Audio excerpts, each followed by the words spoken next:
नमस्कार दोस्तों, आप सभी का स्वागत है आपके अपने यूट्यूब चैनल पढ़ लो पर। दोस्तों, यह वीडियो पूरा हिंदी मीडियम में होने वाला है और यह वीडियो आपके सीयूटी और बोर्ड दोनों के लिए इम्पोर्टेंट है। दोस्तों, तो बिना समय व्यर्थ करते हुए चलिए बढ़ते हैं अपने चैप्टर की तरफ। दोस्तों, हम चैप्टर में जान लेते हैं आगे बढ़ने से पहले कि समग्र मांग का अर्थ क्या है। दोस्तों, समग्र मांग का अर्थ जानने से पहले हमें जरूरी है कि मांग का अर्थ जाने। दोस्तों, मांग क्या होती है? मांग वो होती है जो एक व्यक्ति द्वारा की जाती है, यानी कि जब एक व्यक्ति विशेष मांग करता है, यानी कि एक अकेले व्यक्ति की डिमांड को हम क्या कहते हैं? मांग कहते हैं। तो दोस्तों, और जब ऐसे कई सारे लोग मांग करते हैं तो उसे क्या कहते हैं? मार्केट डिमांड कहते हैं, यानी कि बाजार मांग कहते हैं। और दोस्तों, समग्र मांग का अर्थ यह होता है, एक अर्थव्यवस्था में जितने भी सारे के सारे क्षेत्र हैं, चाहे वो निजी उपभोग व्यय हो, या चाहे वह फर्म की मांग हो, या चाहे वह सरकार की मांग हो, या चाहे वह शेष व्यय की मांग हो, उसी को हम क्या कहते हैं? उन सभी को हम समग्र मांग कहते हैं। ठीक दोस्तों, अब दोस्तों समग्र मांग किताबी भाषा में जो कहा जाता है उसे आइए हम जान लेते हैं। दोस्तों, समग्र मांग को पहली बात तो इंग्लिश में कहते हैं एग्रीगेट डिमांड, और इसे हम शॉर्ट फॉर्म में लिखते हैं एडी। एडी मतलब क्या होता है? Aggregate demand. दोस्तों, समग्र मांग से अभिप्राय अंतिम वस्तुओं और सेवाओं के कुल मूल्य से है, जो अर्थव्यवस्था के सभी क्षेत्र एक लेखा वर्ष की अवधि के दौरान दिए गए आय के स्तर पर खरीदने की योजना बना रहे हैं। दोस्तों, यहाँ पर बताने की कोशिश की जा रही है कि जो एग्रीगेट डिमांड होता है उससे अभिप्राय होता है कि सभी अंतिम वस्तुओं और सेवाओं के कुल मूल्य से है, जो अर्थव्यवस्था के सभी क्षेत्र लेखा अवधि के दौरान एक दिए गए आय के स्तर पर खरीदने की योजना बनाते हैं। ठीक दोस्तों, अब दोस्तों आप सोचेंगे कि एग्रीगेट डिमांड एक स्टॉक अवधारणा है या एक प्रवाह अवधारणा है, या ऐसे प्रश्न आपके दिमाग में उठ रहे होंगे ना। तो दोस्तों, मैं आपको बताना चाहता हूँ कि जो एग्रीगेट डिमांड यानी कि जो समग्र मांग है, यह क्या है? यह एक प्रवाह अवधारणा है। क्यों? क्योंकि यह एक लेखा वर्ष के अवधि के दौरान तैयार किया जाता है, क्योंकि एक समय बिंदु पर नहीं, एक समय अवधि में तैयार किया जाता है, इसलिए क्या कहेंगे? इसे एक प्रवाह अवधारणा कहेंगे। ठीक दोस्तों, दूसरे शब्दों में एडी यानी कि समग्र मांग ही समग्र व्यय है, यानी कि अगर हम कहें तो जो समग्र मांग है वही क्या है? समग्र व्यय है, जो कि अर्थव्यवस्था के विभिन्न क्षेत्र एक दी गई अवधि के दौरान खर्च करने को तैयार हैं। यानी कि हम दूसरे शब्दों में जो समग्र व्यय होता है उसे हम क्या कह सकते हैं? समग्र मांग के बराबर मांग सकते हैं। हम समग्र मांग को समग्र व्यय कह सकते हैं, यानी कि एडी को ही हम समग्र व्यय कह सकते हैं। दोस्तों, वैसे आइए समझाते हैं थोड़ा सा आपको। देखिए दोस्तों, हमारे पास दो कॉन्सेप्ट हैं। पहला है डिमांड, ठीक दोस्तों, जिसको हम बोलते हैं मांग, और दूसरा है सप्लाई। ठीक दोस्तों, अब देखिए दोस्तों, डिमांड कौन करता है? डिमांड कौन करता है? उपभोक्ता करता है, जिसको हम क्या बोलते हैं दोस्तों? कंज्यूमर बोलते हैं इंग्लिश में। यानी कि जो डिमांड होती है वो किसके द्वारा की जाती है? वो उपभोक्ता द्वारा की जाती है। और जो सप्लाई होती है वो किसके द्वारा की जाती है? यानी कि जो पूर्ति होती है वो किसके द्वारा की जाती है? वो उत्पादक द्वारा की जाती है, यानी कि प्रोड्यूसर द्वारा की जाती है। ठीक दोस्तों, अब देखिए दोस्तों, डिमांड में अगर हम देखें, अगर कोई डिमांड करता है तो इसका मतलब क्या है? यानी कि अगर उपभोक्ता डिमांड कर रहा है तो इसका मतलब क्या है? वो क्या करना चाहता है? खर्चा करना चाहता है। यानी कि जब आदमी डिमांड करता है तो क्या करना चाहता है? वो खर्चा करना चाहता है। यानी कि जो डिमांड होती है वो क्या होती है? एक्सपेंडिचर के आदमी के बराबर होती है, यानी कि उसके व्यय जो होता है उसके क्या होती है? बराबर होती है। या हम यह कह सकते हैं कि जो व्यय होता है, एक्सपेंडिचर होता है, वो क्या होता है? डिमांड के बराबर होता है। ठीक दोस्तों, और दोस्तों जो उत्पादक होता है, यानी कि जो प्रोड्यूसर होता है, जो उसकी आय होती है, जो उसकी आय होती है उसकी क्या करती है? उसकी सप्लाई को क्या करती है? दर्शाती है। यानी कि उत्पादक की आय उसके पूर्ति को दर्शाती है, और जो एक्सपेंडिचर होता है यानी कि जो व्यय होता है अर्थव्यवस्था के सभी क्षेत्रों का, वही क्या करता है? समग्र मांग को क्या करता है? दर्शाता है। यानी कि यहाँ पर हम कह सकते हैं कि जो समग्र मांग है वो समग्र व्यय के बराबर है, क्योंकि आपने देखा ना, यहाँ पर जितनी हम मांग करेंगे उतना ही तो व्यय करेंगे ना। अगर आप 5 सेब के लिए मांग कर रहे हैं तो आप व्यय भी तो 5 सेब के लिए करेंगे ना। तो यानी कि जो समग्र मांग है वो क्या है? समग्र व्यय के बराबर है। यानी कि समग्र मांग और समग्र व्यय क्या होते हैं? बराबर होते हैं। इसे इंग्लिश में बोलते हैं एग्रीगेट डिमांड और एग्रीगेट एक्सपेंडिचर। और एक दोस्तों, हम अगर इस हिसाब से समझना चाहें तो हम जान सकते हैं कि एग्रीगेट सप्लाई यानी कि समग्र पूर्ति जो होती है वो समग्र आय के बराबर होती है। और दोस्तों, समग्र आय को क्या कहते हैं? हम नेशनल इनकम कहते हैं। यानी कि जो हमारी समग्र आय होती है वो क्या होती है? हमारे समग्र पूर्ति के बराबर होती है।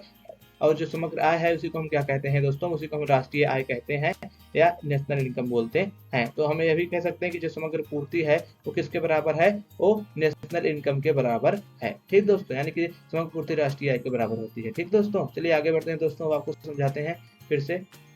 यानी कि दोस्तों, जो एडी यानी कि जो समग्र मांग है और समग्र व्यय है, क्या है? एक ही बराबर है। और यानी कि एडी और समग्र मांग एक ही बराबर है, जो अर्थव्यवस्था के विभिन्न क्षेत्र एक दी गई अवधि के दौरान क्या करते हैं? खर्च करने को तैयार होते हैं। इसका अर्थ है एडी और समग्र मांग का अर्थ समान है। यानी कि इसका अर्थ यह है, जब एडी है और जो समग्र व्यय है इसका अर्थ क्या होता है? समान होता है। ठीक दोस्तों, समग्र व्यय से अभिप्राय नियोजित व्यय से है, ना कि वास्तविक व्यय से। यानी कि जो समग्र मांग की अर्थ हम निकाल रहे हैं उसका अर्थ यह नहीं है कि जो वो मतलब रियल एक्सपेंडिचर है, वह समग्र आय मतलब जो समग्र व्यय है वो क्या है? एक नियोजित व्यय है। यानी कि हाउस होल्ड या जो निजी फर्म है वो क्या कर रहा है? प्लान कर रहा है व्यय करने को। वो वास्तव रूप में वो व्यय नहीं कर रहा है, वो क्या कर रहा है? सिर्फ नियोजन बना रहा है। तो इसलिए हम क्या कहते हैं? यहाँ पर देखेंगे किसने लिखा है, योजना बना रहे हैं। तो योजना बना रहे हैं इसका मतलब क्या है, यह एक वास्तविक क्या व्यय नहीं है, क्या है, एक नियोजित व्यय है, यानी कि समग्र व्यय से अभिप्राय नियोजित व्यय से है, ना कि वास्तविक व्यय से है। ठीक दोस्तों, इसलिए एडी कुल व्यय है जो सभी परिवार, फर्म, सरकार और शेष विश्व की एक दी गई समयावधि में खर्च करने की योजना बनाते हैं। इसलिए दोस्तों जो एडी है, एडी क्या है, कुल व्यय है, यानी कि जो समग्र मांग है वो क्या है, कुल व्यय है, जो सभी परिवार, फर्म, सरकार और शेष विश्व एक दी गई समय अवधि में क्या करते हैं, खर्च करने की योजना बनाते हैं। ठीक दोस्तों आगे बढ़ते हैं, देखते हैं कि समग्र मांग के घटक क्या क्या होते हैं, यानी कि कंपोनेंट्स ऑफ एग्रीगेट डिमांड को हम देखते हैं। दोस्तों जो समग्र मांग के घटक होते हैं 4 होते हैं। दोस्तों समग्र मांग को हम क्या बोलते हैं, हम बोलते हैं एडी, जैसा कि आप सभी लोग जानते हैं ना। तो दोस्तों अगर हम समग्र मांग को एडी बोलते हैं तो हम मान सकते हैं कि जो समग्र मांग के आय का घटक पहला है उसे हम बोलते हैं परिवार उपभोग, इसे हम क्या किससे रिप्रेजेंट करते हैं, सेम सी से रिप्रेजेंट करते हैं। और जो दूसरा होता है उसे होता है फर्म, फर्म को हम किससे रिप्रेजेंट करते हैं, उसे हम आई से रिप्रेजेंट करते हैं, यानी कि प्रदर्शित करते हैं। और जो गवर्नमेंट की मांग होती है उसको हम किससे रिप्रेजेंट करते हैं, उसको हम जी से रिप्रेजेंट करते हैं, यानी जी से दर्शाते हैं। और दोस्तों एक होता है शेष विश्व से, जो हमारा मतलब व्यापार होता है उसको हम जो शेष विश्व से मांग होती है उसको हम किससे रिप्रेजेंट करते हैं, एक्स माइनस एम से रिप्रेजेंट करते हैं। ठीक दोस्तों आप जान गए ना एडी के कितने अंग हैं, 4 अंग है। पहला है सी मतलब परिवार का खर्चा, ठीक। और दूसरा है आई मतलब क्या है, निवेश व्यय, ठीक दोस्तों, जिसे हम फर्म का खर्चा बोलते हैं। और तीसरा होता है जी मतलब सरकारी व्यय। और एक्स माइनस एम यानी कि इसे क्या बोलते हैं, हम इसे बोलते हैं हम शुद्ध निर्यात बोलते हैं। तो दोस्तों आइए इसे हम अच्छे से पढ़ लेते हैं। अभी आप समझ नहीं पाएंगे, लेकिन आप इसे पढ़ेंगे जब अच्छे से तो समझ जाएंगे। ठीक दोस्तों अब आइए इसे एक बार अच्छे से देखते हैं कि इसका मतलब क्या है। दोस्तों जो एडी का प्रथम घटक है, यानी कि समग्र मांग का प्रथम घटक है, कंपोनेंट है, उसे हम बोलते हैं निजी परिवार या उपभोग व्यय, या निजी परिवार का उपभोग व्यय। ठीक दोस्तों इसे हम इंग्लिश में बोलते हैं private house hold consumption expenditure, जिसे हम सी से रिप्रेजेंट करते हैं, सी से दर्शाते हैं। दोस्तों यह परिवार द्वारा एक लेखा वर्ष में वस्तुओं और सेवाओं के क्रय पर किया गया कुल व्यय होता है, यानी कि जो निजी उपभोग व्यय होता है, क्या होता है, परिवार द्वारा जो वस्तुओं और सेवाओं पर क्रय पर कुल व्यय किया जाता है एक लेखा वर्ष के दौरान, उसी को हम बोलते हैं निजी उपभोग व्यय, या इसे परिवार उपभोग व्यय भी हम बोलते हैं, जिसे हम सी से रिप्रेजेंट करते हैं, सी से प्रदर्शित करते हैं। दोस्तों दूसरा होता है जो समग्र मांग का घटक है वह है समग्र निवेश व्यय। निवेश व्यय को इंग्लिश में बोलते हैं हम इन्वेस्टमेंट एक्सपेंडिचर, और इसे हम आई से रिप्रेजेंट करते हैं, यानी कि इसे हम आई से प्रदर्शित करते हैं। दोस्तों इससे अभिप्राय सभी निजी फर्मों द्वारा पूंजीगत वस्तुओं पर किए गए कुल खर्च से है, यानी कि इससे अभिप्राय है जो फर्म होती है जो जितनी ही पूंजीगत व्यय करती है उसको ही क्या बोलते हैं, हम निजी निवेश व्यय बोलते हैं, यानी कि जो फर्म होती है जो मतलब व्यय करती है, कुल अपना खर्चा करती है, उसे को हम क्या बोलते हैं, इन्वेस्टमेंट एक्सपेंडिचर, यानी कि निवेश व्यय बोलते हैं। यह भौतिक पूंजी संपत्ति के स्टॉक जैसे कि मशीनरी, उपकरण, इमारत इत्यादि में योग और माल सूची में परिवर्तन को सम्मिलित करता है। सरलता के लिए हमारे अध्ययन में मान लिया गया है कि निवेश वह स्वायत्त है, अर्थात निवेश आय के स्तर से प्रभावित नहीं होता। दोस्तों हमारे चैप्टर में हम माना गया है कि जो निवेश है, यानी कि जो निवेश व्यय है वो क्या है, ऑटोनोमस है, जिसे हम क्या बोलते हैं, स्वायत्त बोलते हैं। स्वायत्त होने का मतलब यह है कि वो आय के स्तर से प्रभावित नहीं होगा, यानी कि निवेश हमेशा क्या रहेगा, स्वायत्त रहेगा, मतलब समान रहेगा। चाहे जितना भी आपकी आय हो उससे कोई नहीं फर्क पड़ता, निवेश हमेशा समान रहेगा। आपकी आय बढ़ जाएगी तब भी निवेश उतना ही रहेगा, आपकी आय कम रहेगी तब भी निवेश उतना ही रहेगा। ठीक दोस्तों, और दूसरा जो समग्र मांग का तीसरा घटक होता है उसे हम बोलते हैं सरकारी व्यय, जिसे हम जी यानी कि कैपिटल जी से रिप्रेजेंट करते हैं, उसे इंग्लिश में हम बोलते हैं गवर्नमेंट एक्सपेंडिचर। दोस्तों इससे प्राय सरकार द्वारा अर्थव्यवस्था की आम आवश्यकताओं की पूर्ति के लिए उपभोक्ता वस्तुओं और पूंजीगत वस्तुओं पर कुल व्यय से है, यानी कि दोस्तों इसका मतलब क्या है, सरकारी व्यय का मतलब यह है, इससे प्राय है जो सरकार द्वारा जो अर्थव्यवस्था की आम आवश्यकताओं की पूर्ति के लिए उपभोक्ता वस्तुओं और पूंजीगत वस्तुओं पर कुल व्यय किया जाता है, उसी को हम क्या कहते हैं, सरकारी व्यय कहते हैं। ठीक दोस्तों, अब दोस्तों देखिए इसका अर्थ है सरकार उपभोग व्यय और निवेश व्यय करती है, यानी कि जो सरकार है वो क्या करती है, उपभोग व्यय करती है और निवेश व्यय करती है। अब दोस्तों ये उपभोग व्यय और निवेश व्यय क्या है, इसे आइए दोस्तों हम अच्छे से समझ लेते हैं। दोस्तों देखिए जो उपभोग व्यय है दोस्तों, उपभोग व्यय जनता की आवश्यकताओं जैसे कानून और व्यवस्था, शिक्षा, चिकित्सा, यातायात, सेना इत्यादि को पूरा करने के लिए किए जाते हैं। यानी कि उपभोग व्यय जो करती है सरकार, किस पे करती है, जनता की आवश्यकताओं को पूरा करने के लिए करती है, जैसे कि लॉ एंड ऑर्डर यानी कि कानून और व्यवस्था को बनाए रखने के लिए, चिकित्सा पर, शिक्षा पर, यातायात, सेना इत्यादि को जो पूरा करने के लिए सरकार व्यय करती है उसे हम क्या कहते हैं, उपभोग व्यय कहते हैं। और जो सरकार का जो दूसरा व्यय होता है उसे हम बोलते हैं निवेश व्यय। निवेश व्यय में क्या होता है दोस्तों, इसमें इस हाईवे का निर्माण, सड़कें और पावर प्लांट आदि के निर्माण का समावेश होता है। यानी कि निवेश में क्या होता है, जो बड़े-बड़े प्रोजेक्ट लगते हैं, यानी कि जो पूंजीगत निवेश किए जाते हैं बड़े-बड़े, उसमें उसको हम किसमें शामिल करते हैं, उसको हम निवेश में शामिल करते हैं। इसमें क्या होता है, निवेश में शामिल करते हैं। दोस्तों इसमें क्या होता है, इसमें हाईवे का निर्माण, सड़क और पावर प्लांट आदि के निर्माण का समावेश किया जाता है। सरकार के व्यय का स्तर सरकार की नीतियों से निर्धारित होता है, जो कि सामाजिक कल्याण से समानता निर्देशित होती है। और सरकार का जो व्यय का स्तर होता है किससे निर्धारित होता है, जो सरकार की नीतियां होती है, यानी जो उनकी पॉलिसी होती है उससे निर्धारित होती है। और सरकार की फुल पॉलिसी सामाजिक कल्याण यानी कि लोगों के कल्याण से क्या होती है, संबंधित होती है। यानी कि सरकार जितना चाहेगी लोगों का कल्याण करना, उतना ही क्या करेगी, वो व्यय करेगी। ठीक दोस्तों। दोस्तों अब समग्र मांग का जो चौथा कॉन्सेप्ट है, यानी कि जो चौथा उसका घटक है, जिसको हम बोलते हैं शुद्ध निर्यात, जिसको इंग्लिश में एक्स माइनस एम से रिप्रेजेंट किया जाता है, उसको हम जान लेते हैं क्या होता है कि नेट एक्सपोर्ट क्या होता है। दोस्तों निर्यात देश की घरेलू सीमाओं के अंतर्गत उत्पादित वस्तुओं की शेष विश्व द्वारा की गई मांग को दर्शाता है। दोस्तों देखिए, पहले जो निर्यात होता है उसका अर्थ क्या होता है, जो हमारे देश में वस्तुएं बन रही हैं उनकी मांग विश्व में कितनी है, यानी कि शेष विश्व द्वारा की गई मांग को क्या करता है, निर्यात दर्शाता है। और दोस्तों आयात से अभिप्राय है देश के निवासियों द्वारा विदेश में उत्पादित वस्तुओं की मांग से। और आयात का मतलब क्या होता है, जो विदेश में वस्तुएं बन रही हैं उनका जो हमारे देश मतलब देशवासी मांग कर रहे हैं उसे को हम क्या बोलते हैं, आयात बोलते हैं। और दोस्तों जब हम निर्यात और आयात को घटा देते हैं तो क्या होता है, तो शुद्ध आयात क्या होता है, अरे शुद्ध निर्यात प्राप्त होता है। दोस्तों निर्यात और आयात के बीच के अंतर को शुद्ध निर्यात माना जाता है। यानी कि जो आयात और निर्यात के बीच का अंतर होता है, डिफरेंस होता है, उसी को हम क्या कहते हैं, शुद्ध निर्यात कहते हैं। दोस्तों इसी के साथ आपका जो एडी है यानी कि समग्र मांग है, उसके चारों घटक पूरे हुए। तो दोस्तों एक बार हम फिर से जान लेते हैं एडी के जो घटक है या जो इसके निर्धारक है चार, वो क्या है। पहला तो है निजी उपभोग व्यय, जिसमें क्या करता है, जिसमें हम परिवार के व्यय को शामिल करते हैं। दूसरा है निवेश व्यय, जिसको हम आय से दर्शाते हैं, और इसमें हम किसको शामिल करते हैं, इसमें हम फर्म के जो उसका जो निवेश होता है उसको क्या करते हैं, हम शामिल करते हैं। और जो तीसरा है वो है सरकारी व्यय। एडी का जो तीसरा घटक है वो है सरकारी व्यय, इसको हम जी से रिप्रेजेंट करते हैं, और इसमें जो गवर्नमेंट उपभोग व्यय और निवेश व्यय करती है उसको शामिल करते हैं। और जो एडी यानी कि जो समग्र व्यय का चौथा घटक है वो है शुद्ध निर्यात। शुद्ध निर्यात में क्या होता है दोस्तों, निर्यात माइनस आयात। ठीक दोस्तों यानी कि AD equal to C plus I plus G plus X minus M. जैसा कि मैंने आपको पहले बताया था ना, एडी का क्या अर्थ है दोस्तों, एडी का अर्थ है एडी बराबर सी plus I plus G plus X minus M. यानी कि एडी क्या है दोस्तों, एडी क्या है, जो समग्र मांग है इन सभी के जो व्यय है उसका क्या है, योग है। ठीक दोस्तों, एडी बराबर निजी उपभोग व्यय धन निवेश व्यय धन सरकारी व्यय धन शुद्ध निर्यात। यानी कि हम जब इन चारों के जो व्यय होता है, इन जब चारों घटकों को हम जोड़ देते हैं तो क्या होता है, एडी हमें प्राप्त होता है। तो दोस्तों ये है एडी का फार्मूला, आप इसे याद रखिएगा, जो नीचे दिया गया है। दोस्तों इसे आप अपने कॉपी में नोट कर लीजिए। ठीक दोस्तों जो दो क्षेत्रीय अर्थव्यवस्था में जो समग्र मांग होती है उसको हम जान लेते हैं कि दो क्षेत्रीय अर्थव्यवस्था में समग्र मांग के कितने घटक होते हैं। दोस्तों अगर आपसे परीक्षा में समग्र मांग के घटक पूछ ले तो उसमें आपको चारों लिखने हैं, यानी कि सी plus I plus G plus X minus M. यानी कि जो चारों घटक मैंने आपको भी पढ़ाए उसको क्या करना है, अगर परीक्षा में पूछे कि एडी के कितने घटक हैं, समग्र मांग के कितने घटक हैं, तो इन चारों को क्या करना है, इन चारों को परीक्षा में लिखना है। ठीक दोस्तों। लेकिन दोस्तों अब हम जो चैप्टर में आगे पढ़ेंगे हम सिर्फ उसमें क्या पढ़ेंगे, अर्थव्यवस्था के सिर्फ दो क्षेत्रों को पढ़ेंगे। इसमें हम सिर्फ अर्थव्यवस्था के दो क्षेत्रों को पढ़ेंगे, आगे के क्षेत्रों को हम नहीं पढ़ेंगे। लेकिन अगर आप पेपर में पूछे कि एडी के कितने घटक हैं तो आप चारों बताइएगा। लेकिन दोस्तों जब समग्र मांग यानी कि एग्रीगेट डिमांड के चार घटक होते हैं, हम यह मान लेंगे कि यहाँ एक बंद अर्थव्यवस्था है और समग्र मांग केवल उपभोग व्यय और निवेश व्यय का ही फलन है। अर्थात दो क्षेत्र जो अर्थव्यवस्था होती है उसको क्या बोलते हैं, उसको क्लोज इकोनॉमी बोलते हैं। और क्लोज इकोनॉमी में क्या होता है, सिर्फ दो ही क्षेत्र शामिल किए जाते हैं एडी में, एक सी और एक आई। सी का मतलब क्या होता है दोस्तों, सी का मतलब होता है दोस्तों उपभोग व्यय जो परिवार द्वारा किया जाता है, आई का मतलब क्या होता है, जो फर्म द्वारा किया जाता है। यानी कि दो क्षेत्रीय अर्थव्यवस्था में सिर्फ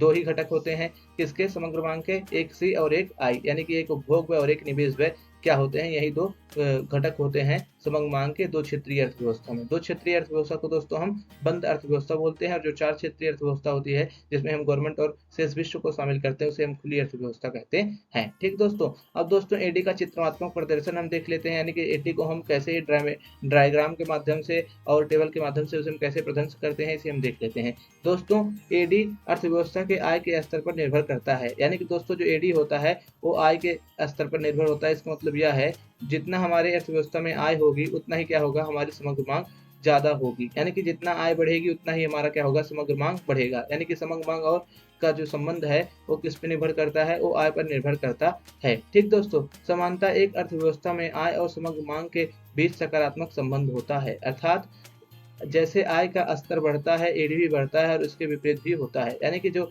समानता हम देखते हैं, जो एक अर्थव्यवस्था होती है उसमें क्या होता है, समग्र व्यय और अर्थव्यवस्था की आय के बीच में क्या होता है, सकारात्मक संबंध होता है। सकारात्मक संबंध होने का मतलब यह है, जब अर्थव्यवस्था में आय बढ़ती है तो क्या होता है, तो समग्र व्यय भी बढ़ता है। यानी कि जब लोगों के पास ज्यादा पैसा आता है तो लोग क्या करते हैं, तो अपना खर्चा भी बढ़ाते हैं। यानी कि जब आय बढ़ती है अर्थव्यवस्था में तो क्या होता है, लोगों के खर्च भी बढ़ते हैं, और जब आय लोगों की घटती है तो क्या होता है, लोगों के खर्च भी घटते हैं। ठीक दोस्तों, अब आगे हम जान लेते हैं इसको हम कैसे डायग्राम के माध्यम से दर्शाएंगे जो समग्र मांग होती है। तो दोस्तों यहाँ पर आप देखेंगे समग्र मांग को तालिका के माध्यम से दर्शाया गया है, और जो ये है समग्र मांग का ये चित्रात्मक प्रदर्शन, यानी कि चित्रात्मक निरूपण है समग्र मांग का, और ये तालिका में निरूपण है समग्र मांग का। ठीक दोस्तों, अब इसे हम दोस्तों आपको अच्छे से एक्सप्लेन करते हैं। दोस्तों जो तालिका है, हम इसी तालिका को क्या करेंगे, हम पूरे संपूर्ण चैप्टर में इसी तालिका का यूज करेंगे। यानी कि जो हमारा पार्ट है आय और रोजगार निर्धारणालय, इसी में हम इस पूरे चैप्टर में हम इसी तालिका का इस्तेमाल करेंगे। तो दोस्तों आप इस तालिका को हमेशा याद रखिएगा, इसे आप अच्छे से समझ लीजिएगा। तो दोस्तों आइए इसकी तालिका बनाते हैं समग्र मांग की। दोस्तों आइए पहले हम आय ले लेते हैं। आय को हम किससे रिप्रेजेंट करते हैं, वाई से रिप्रेजेंट करते हैं दोस्तों। तो मान लेते हैं पहले आय 0 है, फिर 100 है, फिर 200 है, फिर 300 है, फिर 400 है, फिर 500 है, फिर 600 है। उसके बाद हम उपभोग लेते हैं दोस्तों। उपभोग को इंग्लिश में कंजम्पशन कहते हैं, और इसको हम सी से प्रेजेंट करते हैं। मान लीजिए जब अर्थव्यवस्था पर मतलब 0 आय थी तो कितना उपभोग था, 40 था, 120 था, उसके बाद 200, 280, 360, 440, 520। ठीक दोस्तों, इसको मैंने क्या मान लिया, इसको मैंने उपभोग मान लिया, और इसको मैंने क्या मान लिया, आय मान लिया। ठीक दोस्तों अब यहाँ पर देख रहे होंगे कि यहाँ पर जब आय 0 है तभी मैंने यहाँ पर उपभोग 40 लिखा है। दोस्तों ऐसा मैंने इसलिए लिखा है क्योंकि दोस्तों जब आदमी की आय 0 होती है तब भी वह कुछ ना कुछ खर्चा करता है। मान लीजिए कि आप कोरोना पीरियड का उदाहरण लीजिए, जब कोरोना फैला हुआ था तो इसमें तो लोगों की आय तो कुछ नहीं थी उस समय पर, लेकिन लोग तभी खर्चा कर रहे थे ना। तो उस समय पर जब उसकी आय 0 थी, लोग तभी उपभोग कर रहे थे। तो वो उपभोग कहाँ से कर रहे थे दोस्तों, या तो उधार लेके उपभोग कर रहे थे, या जो उनकी पिछली बचतें थी जो उन्होंने पहले पैसा बता रखा था कमा के, उसमें से क्या कर रहे थे, उसका उपयोग करके क्या कर रहे थे, उपभोग कर रहे थे। यानी कि जो जीरो लेवल ऑफ इनकम, यानी कि आय के 0 स्तर पर भी क्या रहता है, उपभोग कुछ ना कुछ रहता है, क्योंकि जीने के लिए आदमी को कुछ ना कुछ चाहिए। तो दोस्तों जो जीरो लेवल पर जो ये उपभोग रहता है, इसको हम क्या कहते हैं दोस्तों, इसको हम बोलते हैं ऑटोनोमस कंजम्पशन, यानी कि स्वायत्त उपभोग। ठीक दोस्तों, और दोस्तों हम इसे सी से दिखाते हैं। ठीक दोस्तों, यानी कि जो ऑटोनोमस कंजम्पशन होता है उसको हम सी से रिप्रेजेंट करते हैं। और दोस्तों इसी के ऊपर एक हम ऐसे पाई खींचते हैं, इसे बोलते हैं बार। यानी कि जो ऑटोनोमस कंजम्पशन होता है उसको हम सी बार से रिप्रेजेंट करते हैं। ऑटोनोमस कंजम्पशन का अर्थ यह है वह उपभोग, यानी कि स्वायत्त उपभोग का अर्थ यह है वह उपभोग जो आय के 0 स्तर पर होता है। ठीक दोस्तों, आय के 0 स्तर पर आप देखेंगे यहाँ पर 40 का उपभोग है, तो हम क्या बोलेंगे, जो 40 है क्या है, ऑटोनोमस कंजम्पशन है, यानी कि स्वायत्त उपभोग है। स्वायत्त उपभोग का मतलब क्या है, या स्वायत्त है, या आय के स्तर से प्रभावित नहीं होता, क्योंकि इंसान के पास अगर पैसा ना रहे तब भी वो कुछ ना कुछ पैसा खर्च करेगा, क्योंकि उसे जीना है, चाहे वो उधार लेके खर्च करे या चाहे अपनी पिछली बचतों से खर्च करे। इसलिए दोस्तों आय के 0 स्तर पर भी क्या रहता है दोस्तों, कुछ ना कुछ उपभोग होता है। ठीक दोस्तों आगे बढ़ते हैं हम। दोस्तों अब इसके बाद आप देखेंगे इस चार्ट में दोस्तों, यहाँ पर देखेंगे धीरे धीरे क्या हो रही है दोस्तों, यहाँ पर इनकम बढ़ रही है। यहाँ पर 0 थी, यहाँ से 0 से 100 हो गई, 100 के बाद 200 हो गई। लेकिन आप दोस्तों देखेंगे यहाँ पर जो उपभोग है उस वैसे नहीं बढ़ रहा है, उपभोग थोड़ा कम बढ़ रहा है। मानिए आप यहाँ पर इनकम हमारी 0 थी तो 100 हुई, तो हमारा जो उपभोग था वो 100 मतलब 40 से क्या हो गया, 120 हो गया जब हमारी इनकम 100 हुई। उसके बाद जब हमारी इनकम यानी कि जब हमारा आय 200 हुआ तो हमारा उपभोग 200 हो गया। ठीक दोस्तों, उसके बाद दोस्तों देखेंगे आप जब हमारा वो आय 300 हुआ तो हमारा क्या हो गया, उपभोग 280 हो गया। तो दोस्तों आपने यहाँ पर देखा होगा ना, जिस दर से उपभोग बढ़ रहा है उस दर से आय उससे ज्यादा तेज से बढ़ रही है। यानी कि जो उपभोग का दर होता है वो क्या होता है, आय के दर से क्या होता है, कम होता है। उपभोग के बढ़ने का दर आय के बढ़ने से दर से कम होता है। ऐसा क्यों होता है दोस्तों, जब आदमी की आय बढ़ती है तो क्या करता है, आदमी एक पर्टिकुलर अमाउंट क्या करता है, उसे बचाने लगता है, यानी कि वो क्या करता है, बचत करने लगता है जब व्यक्ति की आय बचती है। तो इसलिए क्या होता है, जो उपभोग में वृद्धि होती है वो आय में वृद्धि से क्या होती है दोस्तों, कम होती है। यानी कि उपभोग में जब वृद्धि होगी वो जो आय में वृद्धि हो रही है उससे क्या होगी, वो कम होगी। ठीक दोस्तों, मान लीजिए अगर आप 100 रुपया कमा रहे हैं तो आप 100 रुपया खर्च नहीं करेंगे, आप उसमें से क्या हो सकता है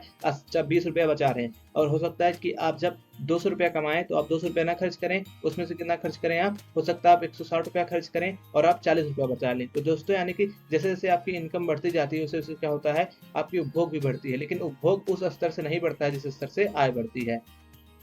और दोस्तों जो हमने इन्वेस्टमेंट ली है यानी कि जो हमने निवेश लिया है जिसको हम आई से रिप्रेजेंट करते हो, उसे हमने क्या लिया है 20-20 ले लिया, क्योंकि इसमें पहले ही तय गया था क्या रहेगा, हमारा जो इनकम रहेगा वो ऑटोनोमस रहेगा, वो स्वायत्त रहेगा, इसलिए हमने क्या किया है 20-20 यहाँ पर क्या किया है अपना निवेश ले लिया है, यहाँ पर 20-20 हमने ले लिया। एक हम साधारणता के लिए लिए जिससे आसानी हो हमें, और चैप्टर में यही कहा गया है कि जो हमारा चैप्टर है मैंने आपको पहले बताया था उसमें साफ साफ शब्दों में बताया गया है कि जो हमारा निवेश व्यय होगा वो क्या होगा स्वायत्त होगा, अर्थात वह निवेश आय के स्तर से प्रभावित नहीं होता है। मतलब आय चाहे जितना बढ़ जाए उससे हमारे निवेश को कुछ नहीं फर्क पड़ने वाला है, निवेश हमेशा बीसी रहेगा, यानी कि निवेश हमेशा स्वायत्त रहेगा, चाहे आय जितना बढ़े उससे निवेश पर कोई नहीं फर्क पड़ेगा। ठीक दोस्तों, अब दोस्तों अगर हमें क्या करना है, अगर हमें एडी को निकालना है यानी कि अगर हमें समग्र व्यय को निकालना है तो हम क्या करेंगे, जैसा कि हम सभी जानते हैं ना, दो क्षेत्रीय अर्थव्यवस्था में एडी बराबर क्या होता है, दो क्षेत्रीय अर्थव्यवस्था में एडी बराबर होता है सी प्लस आई। जैसा कि मैंने आपको बताया था ना, दो क्षेत्रीय अर्थव्यवस्था में भी विषय को रहा था क्या होता है AD equal to C plus I. तो अगर दोस्तों हम क्या करेंगे, दो क्षेत्रीय अर्थव्यवस्था में एडी निकालने के लिए यानी कि समग्र व्यय निकालने के लिए, अरे समग्र मांग निकालने के लिए हम क्या करेंगे, एडी हम सी और आई को क्या कर देंगे जोड़ देंगे, यानी कि अगर हम सी और आई को दोनों को इन दोनों को जोड़ दें तो क्या आ जाएगा, हमारा समग्र व्यय आ जाएगा। ठीक दोस्तों, अब यहाँ पर देखिए दोस्तों मैंने वही लिखा है, यहाँ पर मैंने लिखा है ऊपर एडी मतलब समग्र व्यय, और समग्र व्यय को हम क्या जानते हैं सी प्लस आई, क्योंकि हम दो क्षेत्रीय अर्थव्यवस्था की बात करें ना, तो दो क्षेत्रीय अर्थव्यवस्था में दो ही क्षेत्र होते हैं, परिवार और फर्म। तो परिवार का हम सी से रिप्रेजेंट करते तो मैंने यहाँ पर सी लिख दिया, और हम जो फर्म होता है उसे आई से रिप्रेजेंट करते तो यहाँ पर हमने आई लिख दिया, यानी कि जो इन दोनों क्षेत्र का जो उपभोग होगा, जो इन दोनों क्षेत्रों का जो इनका व्यय होगा वही क्या होगा एडी होगा। तो दोस्तों चलिए एडी को निकालते हैं, यानी कि हम अगर सी प्लस आई को जोड़ेंगे तो एडी निकल जाएगा। तो दोस्तों यहाँ पर 40 है ना, सी और आई कितना है 20, तो 40 और 20 जोड़ेंगे कितना आ जाएगा 60। ठीक दोस्तों, यहाँ पर आ गया एडी 60। और उसके बाद दोस्तों देखिए यहाँ पर उपभोग कितना है, यानी कि सी कितना है 120 है, और यहाँ पर निवेश कितना है यानी कि आई कितना है 20 है। तो जब हम 120 और 20 को जोड़ेंगे कितना आ जाएगा 140। ऐसे ही हमने आगे आगे जोड़ के पूरा क्या किया है एडी निकाल दिया। ठीक दोस्तों, एडी किसके बराबर होता है, एडी निवेश और सी के धन के बराबर होता है, यानी कि अगर हम निवेश और उपभोग को जोड़ेंगे तो क्या आ जाएगा, हमारा एडी आ जाएगा। ठीक दोस्तों, यही है जो समग्र मांग का तालिका में प्रतिरूपण या प्रदर्शन है। अगर पूछे कि समग्र मांग प्रश्न आ जाए परीक्षा में, समग्र मांग को आप तालिका में दर्शाइए, तो आप क्या करेंगे यही तालिका बना देंगे। ठीक दोस्तों, अब दोस्तों यही तालिका मैं पूरे चैप्टर में यूज करूंगा, क्योंकि इससे क्या होगा आपको कॉन्सेप्ट समझने में आसानी रहेगी। ठीक दोस्तों अब हम इसका टेबल देख लिए ना समग्र मांग का, आइए दोस्तों हम देखते हैं समग्र मांग की वक्र, यानी कि समग्र मांग का जो चित्र होता है वक्र होता है उसको हम देखते हैं। दोस्तों ये समग्र मांग का वक्र है जो ये साइड में है। ठीक दोस्तों, अब इसको देखते हैं। दोस्तों इसको बनाने के लिए समग्र मांग का वक्र यानी कि समग्र मांग का कर्व बनाने के लिए हम क्या करते हैं दोस्तों, हम दो ऐसे पहले समग्र मांग के लिए ऐसे बनाते हैं, और एक तरफ हम क्या ले लेते हैं, इसको आय ले लेते हैं एक तरफ, और इस तरफ क्या लेते हैं हम समग्र मांग ले लेते हैं। ठीक दोस्तों, यहाँ पर हम नीचे क्या लिया हमने, हमारी जो आय है उसको मैंने लिया है, और इसमें हमने क्या किया है समग्र व्यय को लिया है, यानी कि यहाँ पर एडी लिया है और यहाँ पर हमने आय लिया है। ठीक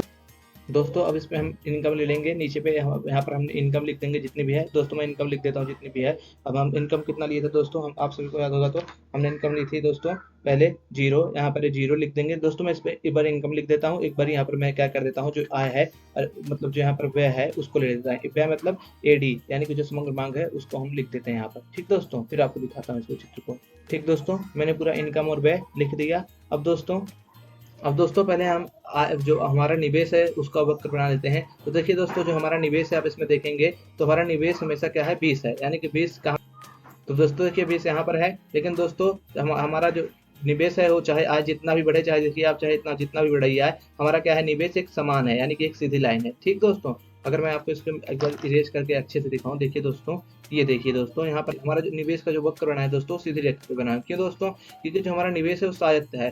ठीक दोस्तों, आज चाहे जितना बढ़ रही है आप नीचे देखिए इतना, ये आज 100 से 200, 200 से 300 ये सब हो गई 400, लेकिन हमारा जो निवेश है वो क्या है हमेशा स्वायत्त है, वो 20 ही है। ठीक दोस्तों, यानी कि जो हमारा स्वायत्त निवेश है उसका जो वक्र आएगा वो एक सीधी रेखा आएगी जो कि आय के समांतर रेखा होगी। ठीक दोस्तों, स्वायत्त निवेश का जो दोस्तों ग्राफ है इसको हम दोस्तों आई से प्रदर्शित कर देंगे। यहाँ पे हमने क्या लिखा है आई लिखा है। ठीक दोस्तों, यानी कि आर से आई तक। ठीक, और ये किससे समांतर है, ये आई से क्या है समांतर है हमेशा। ठीक दोस्तों, अब दोस्तों हम जो हमारा उपभोग है उसको बना लेते हैं, यानी कि जो उपभोग है हमारा उसको हम चित्र बना लेते हैं। दोस्तों देखिए हमारा जो उपभोग है पहले कितना है 40 है, तो यानी कि 40 कहाँ है, यहाँ पर है। यहाँ पर हमारा क्या हो गया, ये उपभोग है, यानी कि जीरो स्तर पर, आय के जीरो स्तर पर देखेंगे तो हमारा उपभोग कितना है 40, और 40 के बाद फिर कितना हुआ हमारा 120 हुआ, यानी कि 120 हुआ। फिर 120 के बाद कितना हुआ हमारा आय जो है, हमारी आय हो गई फिर 200 मान लीजिए यहाँ पर कहीं पर है। फिर इसके बाद 200 के बाद हो गया 180, 180 के बाद कितना हो गया 200, 200 माफ करिएगा 280 हो गया। फिर 280 के बाद कितना हो गया 360 हो गया। 360 के बाद कितना हो गया 440 हो गया। 440 के बाद कितना हो गया 520 हो गया। ठीक दोस्तों, फिर दोस्तों अगर आप इन सबको ऐसे मिलाएंगे आपस में तो क्या होगी, एक ऐसी रेखा बनेंगी। ठीक दोस्तों, अब आइए हम उसको प्लॉट कर लेते हैं अपने, जो हमारा क्या है, जो हमारा एग्रीगेट डिमांड है, यानी कि जो हमारी समग्र व्यय है, अगर उसको हम बनाना चाहे तो दोस्तों हम क्या करेंगे, इन दोनों का जो योग है, जो सी और जो आई का योग आया है, उसको क्या करेंगे हम इसी रेखा पर बना देंगे। तो दोस्तों देखिए हमारा जो आय समग्र व्यय है वो आय के जीरो स्तर पर कितना है 60 है, तो 60 कहाँ पर दोस्तों 60, ये रहा 60। तो दोस्तों हम यहाँ पर क्या करेंगे, हम 60 के स्थान पर एक बिंदु रखेंगे। ठीक दोस्तों, चलिए समझाता हूँ। दोस्तों इसमें समझाने में थोड़ी कठिनता हो रही है, क्योंकि दोस्तों ये उससे इतनी स्मार्ट बोर्ड पे आसानी से समझा मिलता है, इसमें थोड़ा आसानी नहीं है, तो थोड़ा दोस्तों आप मैनेज करिए। दोस्तों यहाँ पर क्या हो गया, यहाँ पर 60 हो गया। ठीक दोस्तों, 60 के बाद हमारी जो समग्र मांग है वो कितना है 40 है, तो 40 मान लेते हैं हम कहीं यहाँ पर है 40। ठीक दोस्तों, 40 के बाद हमारा जो भोग हो गया 120 है, फिर 120 को हम कहीं मान लेते हैं दोस्तों यहाँ पर है। 120 के बाद हमारा जो 300 है वो मान लेते हैं हम यहाँ पर है। 300 के बाद 380 कहाँ पर है, यहाँ पर है मान लेते हैं। 380 के बाद 460 कितना है, यहाँ पर है। और 540 कितना है, कहाँ पर है, यहाँ पर है। ठीक दोस्तों, अब दोस्तों अगर हम इन सभी बिंदुओं को आपस में मिलाते हैं तो क्या होगी, हमारी एक रेखा बनेगी। ठीक दोस्तों, और जो ये रेखा बनेगी इसे हम क्या बोल देंगे, इसी को हम बोल देंगे ए डी, यानी कि क्या, समग्र व्यय। ठीक दोस्तों, अब दोस्तों देखेंगे आप इन दोनों के बीच में दोस्तों समान अंतर है, यानी कि डी और सी के बीच में समान अंतर है। दोस्तों ऐसा क्यों है दोस्तों, ये समान जो अंतर है डी और सी के बीच में इसलिए है क्योंकि जो हमारा स्वायत्त निवेश है वो क्या है, वो हमेशा समान है। आय का शून्य स्तर है तो भी क्या है, हमारा निवेश समान है, इसलिए क्या है, इन दोनों के बीच में हमेशा समान अंतर रहेगा। किसके बीच में, सी और ए डी के बीच में। ठीक दोस्तों देखिए आप अगर यहाँ पर देखेंगे जो हमारा जो कंजम्पशन का वक्र है, यानी कि जो हमारा उपभोग का आप देखेंगे जो वक्र है क्या है, ये ऊपर की ओर ढाल वाला है। दोस्तों ऊपर की ओर ढाल वाला कब होता है, जब क्या होता है, धनात्मक संबंध होता है। देखेंगे आप दोस्तों कंजम्पशन यानी कि उपभोग और आय में क्या है, धनात्मक संबंध। देखिए जैसे आय बढ़ रही है नीचे, वैसे क्या हो रहा है, हमारा उपभोग भी क्या हो रहा है, बढ़ रहा है। तो दोस्तों आप यहाँ पर देखेंगे जो आय का जीरो स्तर है, यानी कि यहाँ पर आय के जीरो स्तर पर भी देखेंगे दोस्तों कुछ उपभोग है। ठीक दोस्तों, देख रहे हैं आप ना, जो आय का वक्र है कहाँ से चालू हो रहा है, दोस्तों अगर आप देखेंगे तो आय का वक्र यस से चालू हो रहा है ना, यहाँ से चालू हो रहा है ना दोस्तों। तो जो यहाँ से लेकर यस से ओ का जो दूरी है क्या है, सी है। क्यों, मतलब सी बार है, सी बार को हम क्या बोलते हैं, स्वायत्त व्यय बोलते हैं। ऐसा क्यों है, क्योंकि दोस्तों जो जीरो लेवल ऑफ इनकम यानी कि आय के शून्य स्तर पर भी कुछ ना कुछ क्या होता है, उपभोग होता है, उसी को हम क्या बोलते हैं, स्वायत्त उपभोग बोलते हैं। और हमारे इस चार्ट में स्वायत्त उपभोग कितना है, 40 है। ठीक दोस्तों, यानी कि 40 जो है क्या है, ये स्वायत्त उपभोग है। ठीक दोस्तों, और इसे हम किससे दर्शाते हैं, सी बार से दर्शाते हैं। सी बार मतलब सी के ऊपर एक ऐसे पाई, सी को बोलते हैं हम सी बार। ठीक दोस्तों, और आप देखेंगे दोस्तों जो समग्र मांग है, यानी कि जो एडी का जो दोस्तों वक्र है वो भी क्या है, ऊपर की ओर ढाल वाला है। ऐसा क्यों है दोस्तों, क्योंकि दोस्तों इसमें भी क्या है, धनात्मक संबंध है। कैसे धनात्मक संबंध है दोस्तों, जब हमारी आय बढ़ रही है तो क्या हो रहा है, हमारा समग्र व्यय भी क्या हो रहा है दोस्तों, देखेंगे आप बढ़ रहा है। आप देखिए यहाँ पर आय बढ़ रही है नीचे ना, 100 हुआ, 100 से 200, 200 से 400, 400 300 ऐसे हुआ ना। तो इससे क्या होगा, जो हमारी आय और जो हमारा एडी है यानी कि समग्र व्यय है उसमें क्या है, धनात्मक संबंध है। इसलिए क्या है, जो समग्र व्यय का जो वक्र है वो क्या है, ऊपर की ओर ढाल वाला है। ठीक दोस्तों आप इसका एक स्क्रीन शॉट लीजिए, यानी कि इस पूरे पेज का एक क्या कर लीजिए, आप स्क्रीन शॉट ले लीजिए, जिससे आपको आगे पढ़ने में आसानी हो। ठीक दोस्तों, आप इसका एक स्क्रीन शॉट ले लीजिए, ले लीजिए दोस्तों। चलिए दोस्तों आप बताता हूँ दोस्तों, जो एडी से संबंधित कुछ महत्वपूर्ण बिंदु है उसे हम देख लेते हैं। जो दोस्तों पहला बिंदु है वो यह है कि जो एडी है वो सी प्लस आई है, यानी कि एडी में हम क्या करते हैं, उपभोग व्यय और निवेश व्यय को क्या करते हैं, दिखाते हैं। इसे कि हम सभी जानते हैं कि दो क्षेत्रीय अर्थव्यवस्था में AD equal to C plus I है, जैसा कि मैंने आपको बताया। ठीक दोस्तों, दो क्षेत्रीय अर्थव्यवस्था तो समझ रहे हैं ना, जिसमें सिर्फ फर्म और परिवार है उसी को दो क्षेत्रीय अर्थव्यवस्था कहते हैं। जिसमें शेष विश्व और सरकार नहीं होती है उसको हम क्या बोलते हैं, दो क्षेत्रीय अर्थव्यवस्था बोलते हैं। और जिसमें सरकार और शेष विश्व भी होता है उसे हम क्या बोलते हैं, खुली अर्थव्यवस्था बोलते हैं। दोस्तों जो एडी से संबंधित जो दूसरा महत्वपूर्ण बिंदु है वो यह है कि सकारात्मक उपभोग जब आय का स्तर शून्य, यानी कि जब आय का स्तर शून्य है तब भी क्या है, कुछ सकारात्मक मतलब उपभोग है, यानी कि जब इंसान कुछ नहीं कमाता है तभी क्या करता है, कुछ ना कुछ खर्च करता है। जैसा कि आप कोरोना पीरियड में देख सकते हैं, कोरोना के टाइम क्या हुआ था, लोगों के पास आय शून्य थी, लेकिन वो तब भी कुछ ना कुछ खर्चा कर रहे थे ना दोस्तों। ऐसा इसलिए करते हैं क्योंकि आय के शून्य स्तर पर भी लोगों को अपने जिंदा रहने के लिए कुछ न कुछ निश्चित मूल वस्तुओं और सेवाओं की आवश्यकता होती है, इसीलिए ऐसा होता है। यानी कि जब आय का शून्य स्तर होता है तभी लोग अपने जिंदा रहने के लिए क्या करते हैं, कुछ निश्चित मूल वस्तुओं और सेवाओं पर क्या करते हैं, खर्च करते हैं, चाहे उनके पास पैसा ना रहे। तो इसी को क्या बोलते हैं हम, इसको हम बोलते हैं स्वायत्त उपभोग, और इसी को हम क्या बोलते हैं, सकारात्मक उपभोग, जब आय शून्य स्तर पर होती है। ऐसा इसलिए होता है क्योंकि आदमी को जिंदा रहना है, तो उसके पास पैसा रहे या ना रहे, लेकिन वो तो भी कुछ ना कुछ क्या करेगा, खर्च करेगा, क्योंकि उसकी कुछ मूल आवश्यकताएं होती हैं। ठीक दोस्तों तीसरा बिंदु है वो है उपभोग वक्र का ढाल। दोस्तों जो उपभोग वक्र का ढाल होता है ऊपर की तरफ ढाल वाला होता है। जैसा कि आपने दोस्तों ना, जो उपभोग वक्र का मैंने ढाल बनाया था वो कैसे था, ऊपर की ओर था, यानी कि जो उपभोग वक्र था वो ऊपर की ओर ढाल वाला था। ऐसा क्यों होता है, क्योंकि दोस्तों जो उपभोग होता है वो आय के बढ़ने के साथ बढ़ता है, इसीलिए जो उपभोग वक्र का ढाल होता है वो क्या होता है, ऊपर की ओर ढाल वाला होता है। ठीक दोस्तों, लेकिन दोस्तों जो उपभोग व्यय में जो अनुपातिक वृद्धि आय की वृद्धि से कम होती है, यानी कि जो उपभोग में वृद्धि होती है जितना, वो आय से हमेशा कम रहती है। यानी कि जिस स्तर से आय बढ़ेगी उस स्तर से उपभोग नहीं बढ़ता है, सदैव उससे